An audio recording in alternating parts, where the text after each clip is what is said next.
streets of social media manosgona ndiona kuti nyaya dziri kufamba sei nayo nyaya ndoda ndinge ndiri ndinosvitsa kwamuri mozoti zviri kuitika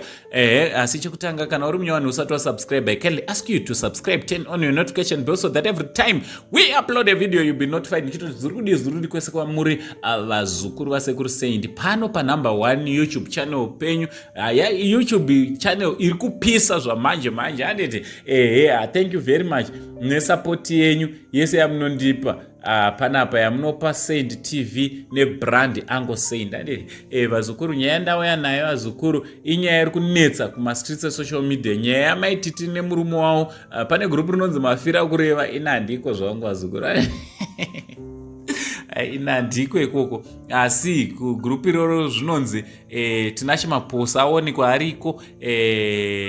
and ane comment yaapawo pakomenderi kune rimwewo zibhebhi zviri kuratidza kuti zviri kubvirisa mastreets esocial media. Tinashe Maphosa ndiye murume wamaititi murandakadzi amai Maphosa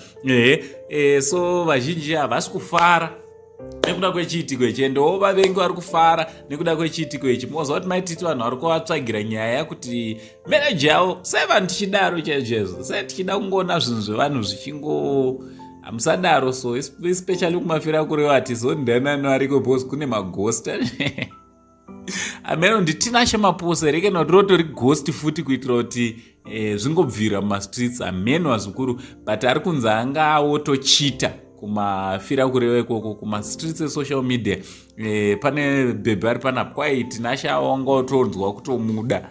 but harisi ghost erero ameno vazukuru ngataura noma kucomment section munozoona sei zvemagrupu aripo pakubhula vamwe aripo pakuda kusvibidza vamwe ameno munozoona sei ngataura no comment section kuti munofunga nezvenyaya iyi. From Ango Saint the only Zim Ango but no chiti much love.